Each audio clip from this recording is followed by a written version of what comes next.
Important प्रश्न है, बहुत ज्यादा इंपॉर्टेंट है। इंपॉर्टेंट क्यों है?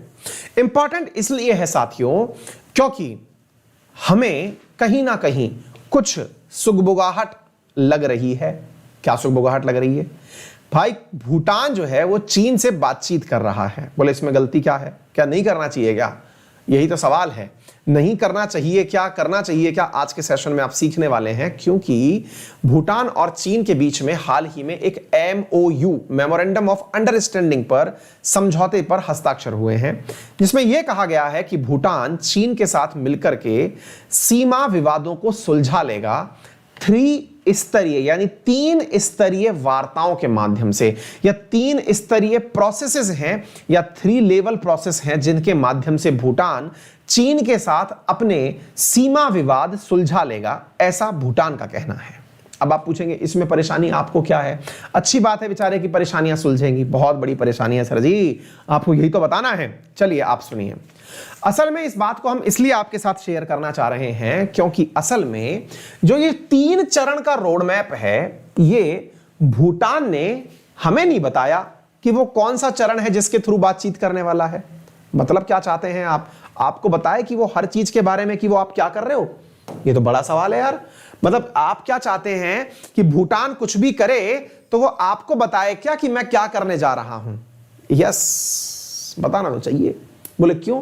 क्योंकि असल में भारत और भूटान के बीच में दोस्ती है। तो बोले ऐसा भी कौन सी दोस्ती हो गई सर? क्या मतलब ये दोस्ती का मतलब ये हो गया कि वो कोई किसी देश से बात नहीं कर पाएगा? यार आपको समझना ऐसा ही चाहिए। हमारी दोस्ती कुछ वैसी वाली ही है। भारत भूटान की दोस्ती कैसी वाली है जरा बताना बेटा। दोस्ती ऐसी वाली है कि 1949 में, ये ईयर याद रखना, भारत और भूटान ने मित्रता संधि की थी।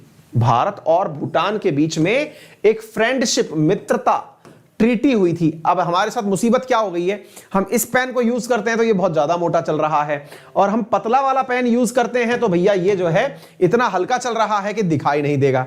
खैर कोई बात नहीं, सुनते चलिए। तो साहब बात यह है कि हमने मित्रता संधि की थी, किसके साथ में? भूटान के साथ में। और उस संधि के अंदर क्या कहा गया था? संधि में यह कहा गया था कि भूटान अगर दुनिया में किसी भी देश के साथ कोई भी बातचीत करेगा तो भारत को जरूर बताएगा। दोबारा सुन लीजिएगा। भूटान से कहा गया था कि अगर वो दुनिया में किसी भी देश के साथ यानी कि विदेशी संबंधों में उसे जो भी निर्णय लेना है उसके बारे में वो इंडिया को इन्फॉर्म जरूर करेगा। यही थी भारत भूटान मित्रता संधि। बोले सर ऐसा क्यों करेगा? क्योंकि इसके बदले में भारत ने उसे गारंटी दी थी कि तेरे ऊपर कोई भी आंख उठा के नहीं देख पाएगा। यही कारण है कि 2017 में जब भूटान के डोकलाम पर चीन ने अपनी नजरें गाड़ी थी तो भारत ने अपनी सेनाएं भेज दी थी भूटान की हिफाजत करने के लिए, और लगभग 75 दिनों तक चीन की सेना के आंखों में आंखें डालकर खड़ी रही थी भारतीय सेना। एक बार के लिए भी वहां से नहीं हटी थी। यानी कि भूटान का जो डोकलाम है उसकी सुरक्षा भारतीय सेना करने गई थी 2017, आज से 4 साल पहले। अब आप पूछेंगे तो सर क्या यह संधि आज वैलिड नहीं है? क्या यह संधि तोड़ रहा है भूटान? बड़ी और बड़ा हो गया है क्या? नहीं नहीं नहीं, रुकिए। भूटान ने इस संधि के अंदर जो 1949 में की थी, इस संधि के अंदर साथियों संशोधन कर लिया था। बोलेंगे कब कर लिया था? 2007 में इस मित्रता संधि के अंदर एक अमेंडमेंट हुआ था, एक संशोधन हुआ था। और उस संशोधन के अंदर क्या था? उस संशोधन में कहा गया था कि भूटान भविष्य में किसी भी देश के साथ अगर समझौता करता है तो भारत को केवल तभी बताएगा जब भारत के हित प्रभावित होते हों। दोबारा सुनिए। भूटान दुनिया में, देखिए 1949 में तो क्या कहा गया था कि भूटान कुछ भी करेगा, किसी से भी बतियाएगा तो पूछ के बतियाएगा। और 2007 तक भूटान थोड़ा बड़ा हो गया, भूटान बड़ा बच्चा बन गया। उसने क्या कहा? उसने ये कहा कि अब हम साहब थोड़े बड़े हो गए हैं, स्वतंत्र रूप से फैसले लेना चाहते हैं। कि पापा, बेटा कह रहा है कि हम थोड़े बड़े हो गए हैं, अब खुद से हम अपने निर्णय लेना चाहते हैं। हाँ, आपको बताएंगे जरूर। कब? जब आपकी इज्जत की बात होगी। तो इसमें भूटान ने हमसे कहा कि हम आपको इन्फॉर्म जरूर करेंगे, लेकिन तभी करेंगे जब आपके हित प्रभावित होते हो। अर्थात 2007 में हुआ संशोधन। अब उस संशोधन का ही परिणाम हम मानते हैं क्या? कि भूटान ने चीन के साथ एक एमओयू पर हस्ताक्षर कर लिए, 3 स्टेप का रोड मैप बना लिया ताकि बाउंड्री से संबंधित बातचीत की जा सके, लेकिन भारत को यह नहीं बताया कि हमने ये 3 स्टेप कौन से डिसाइड किए हैं। दोबारा सुनिएगा साथियों, भारत को यह नहीं बताया कि हमने कौन से 3 स्टेप लिए हैं जिन पर हम निर्णय करने वाले हैं। अब आप पूछेंगे तो भारत की प्रतिक्रिया क्या हुई? 1 मिनट रुकिए। भारत की प्रतिक्रिया जो भी रही हो, पहले चाइना की प्रतिक्रिया तो जान लीजिए। चाइना ने कहा है कि ये जो 3 स्टेप प्रोसेस हैं, चाइना के सोशल मीडिया पर या चाइना के लोकल अखबारों में इस बात की बहुत तारीफ हो रही है। किस बात की तारीफ हो रही है? कि चीन और भूटान अब नजदीक आने वाले हैं। ऐसा क्या है जो भारत को नहीं पता और भूटान को पता है? भारत के विदेश मंत्रालय के प्रवक्ता अरिंदम बागची से जब यह बात भारतीय पत्रकारों ने पूछी और पूछा कि सर एक बात बताइए, यह हो क्या रहा है, क्या आपको पता है कि कुछ चल रहा है?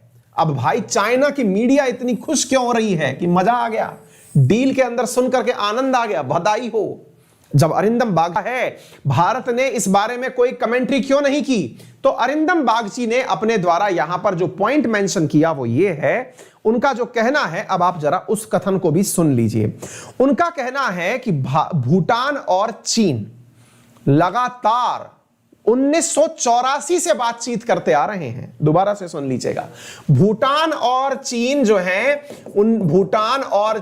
है ये 1984 से वार्ता करते आ रहे हैं। जबरदस्ती से सुर्खी मत बनाइए, नंबर 1। नंबर 2, भूटान और चीन कब से बातचीत करते आ रहे हैं? सीमा विवादों को लेकर के 1984 से बातचीत करते हुए आ रहे हैं, पहली बात। दूसरी बात, आप तो 3 स्टेप प्रोसेस की बात कर रहे हैं, इनके बीच में अभी तक 24 बार बातचीत हो चुकी है। अभी तक इनके बीच में 24 टाइम्स बातचीत हो चुकी है, समाधान आज तक नहीं निकला। हम इनकी बातचीत पर नजर लगाए बैठे हैं और हमें पता है कि ये क्या बातचीत कर सकते हैं। अब आप पूछेंगे हमको क्यों नहीं बताया सर, क्या बातचीत कर सकते हैं? चलिए मैं अब आपको बता देता हूं। असल में साथियों, भूटान के साथ दिक्कत क्या हो गई? भूटान की कमजोरी का फायदा उठा रहा है चीन। कैसे? असल में भूटान के जस्ट ऊपर है ताइबेत, तिब्बत जिसे आप कहते हैं, तिब्बत जो कि चाइना के द्वारा ऑक्यूपाइड है। 1969 में यानी 1959 के अंदर, सॉरी 1959 में, 1959 के अंदर इस तिब्बत वाले स्थान को चीन ने कब्जा कर लिया था। चीन ने जब इसको कब्जा किया तो वो ये मानता है कि तिब्बत के ही हिस्से हुआ करते थे ये सारे क्षेत्र, इंक्लूडिंग इंडिया का अरुणाचल प्रदेश। वो इन क्षेत्रों को तिब्बत से जुड़ा हुआ ही हिस्सा मानता था। इसके चलते हुए चीन भूटान के शुरुआत में जब 1959 में तिब्बत पर कब्जा किया तब तो कुछ बोला नहीं। उसके बाद में धीरे धीरे चीन ने इसके कुछ क्षेत्रों को अपना बताना शुरू किया।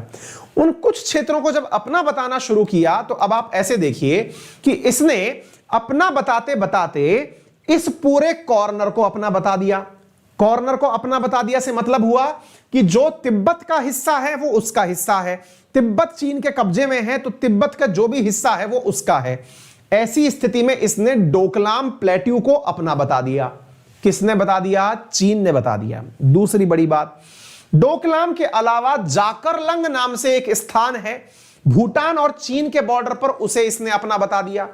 ऐसे ही पसमलंग करके एक स्थान है जिसे इसने अपना बता दिया। तो जाकरलंग, पसमलंग और भूटान का डोकलाम, डोकलाम इंडिया का नहीं है, ठीक है ना, इंडियन भाषा में उसे डोकलाम कहा जाता है।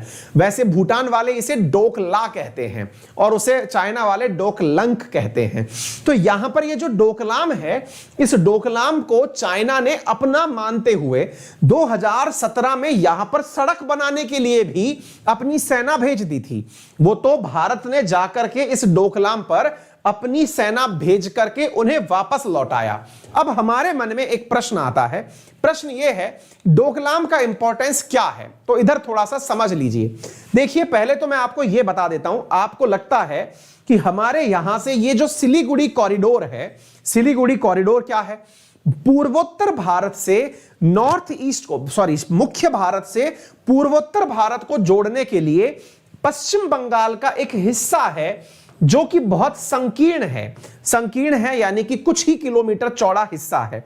उस कुछ किलोमीटर चौड़े हिस्से तक, इस कुछ किलोमीटर जो चौड़ा हिस्सा है, इस चौड़े हिस्से के ऊपर चीन की नजर है, ऐसा हम मानते हैं। लेकिन इसमें एक तथ्य मैं आपको कंप्लीट करना चाहूंगा और वो ये है कि चीन डोकलाम तो यहां है जिसको कि भूटान से मांगना चाह रहा है। चीन तो ऑलरेडी इस जगह तक पहले से ही पहुंचा हुआ है। क्यों? क्योंकि यह हिस्सा तो ऑलरेडी चीन के पास है, यानी कि इसके तो बहुत ज्यादा नजदीक है ये। तो असल में ये जो मुद्दा डोकलाम वाला था, ये भारत और चीन का डायरेक्ट मसला नहीं था, ये भूटान और चीन का मसला था। भारत ने तो हिफाजत करने के लिए इसके पास अपनी सेना भेजी थी। ठीक है, हां यह बात जरूर है कि जितना प्रभावी होगा चीन यहां पे, उतना ही इस क्षेत्र के ऊपर आने वाले समय में चिंताएं बढ़ जाएंगी। यानी पूर्वोत्तर भारत को मुख्य भारत से कनेक्ट करने वाला जो रूट है, उसकी सुरक्षा जो है वो सुनिश्चित करना एक बहुत बड़ा विषय बन जाएगा। उम्मीद है आपको यह बात समझ में आए। अच्छा, शुरुआत में तो क्या था साथियों कि डोकलाम इधर की तरफ मैंने 2 जगह आपको बता दी, उन दोनों जगह पर पहले तक चीन केवल भूटान से उन्हें ही मांगता हुआ आया था। लेकिन लास्ट ईयर क्या हुआ, एक पर्यावरण संबंधित मीटिंग चल रही थी। पर्यावरण संबंधित मीटिंग चलते समय दुनिया के यहां पर फंड रिलीज किए जा रहे थे। अभी हम उसके बारे में भी काफी दिन से सोच रहे हैं, कामलेंग करके मीटिंग हुई थी, उसके बारे में भी चर्चा करेंगे। दुनिया के अंदर फंड बांटे जा रहे थे कि कहां कहां पर, कौन सी जगह पर, कौन से नेशनल पार्क का विकास करने में कितना धन दिया जाए, ऐसे करके बातचीत चल रही थी वाइल्ड लाइफ रिजर्व्स के बारे में। लास्ट ईयर की बात है, मैंने पढ़ाया भी आपकी क्लास में।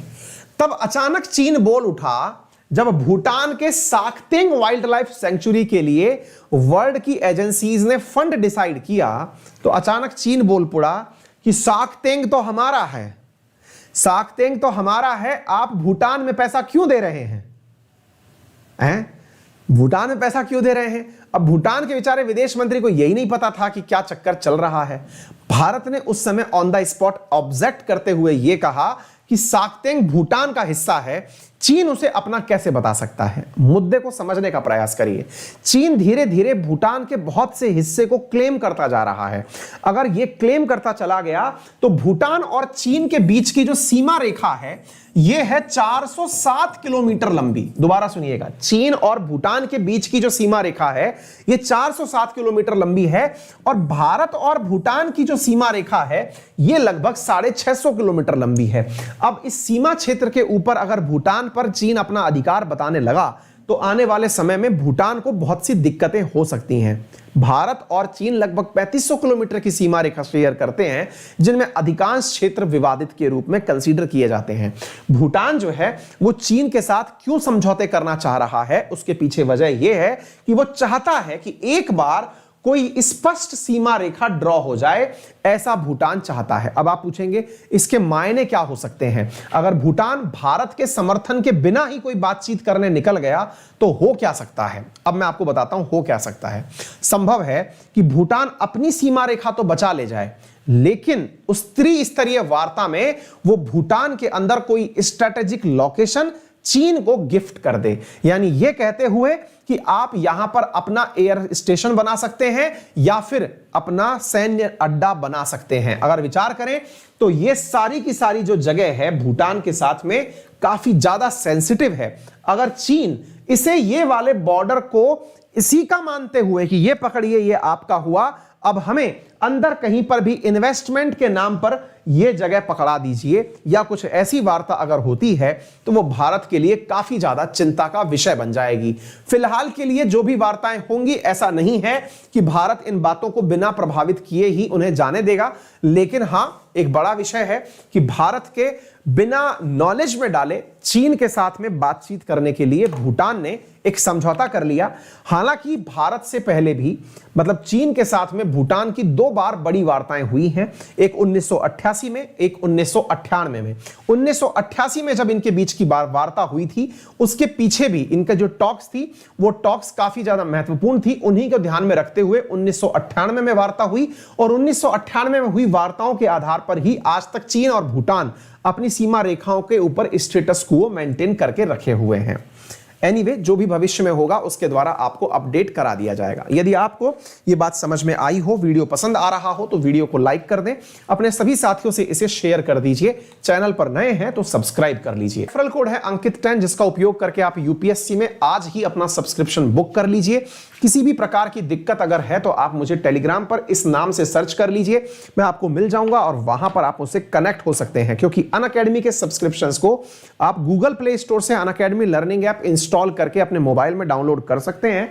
इसके अलावा मैं आपको बता दूं कि गूगल प्ले स्टोर पर अनअकैडमी लर्निंग ऐप को डाउनलोड करने के बाद अगर गेट सब्सक्रिप्शन पर जाते हैं तो मेरा रेफरल कोड अंकित 10 यूज करने पर जितने भी एडुकेटर्स वहां पढ़ा रहे हैं उन सबकी क्लासेस समेत प्रीलिम्स, मेंस और ऑप्शनल सारी क्लासेस हिंदी और इंग्लिश में 200 से अधिक एडुकेटर्स की क्लासेस, 20 से अधिक बुक्स, ईएमआई की फैसिलिटी, लोन की फैसिलिटी, आपको 0% इंटरेस्ट रेट पर लोन की फैसिलिटी समेत ये सारी चीजें आपको 57,000 में 12 महीने के लिए दी जा रही हैं और 9 महीने के लिए 45,000 रुपए में दी जा रही हैं।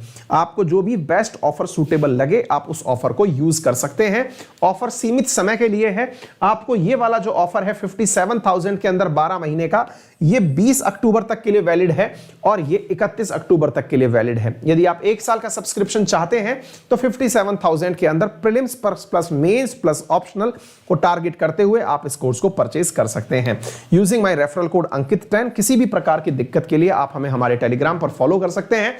इसी क्लास की पीडीएफ जो है वो आपको हमारे टेलीग्राम पर इस क्लास के समाप्त होने के बाद में मिल जाती है। फिलहाल के लिए इतना ही। Thank you so much. अपना ख्याल रखें, बड़ों का सम्मान करें, छोटों को प्यार दें, अपना व्यक्तित्व इस प्रकार से विकसित करें कि महिलाएं आपके साथ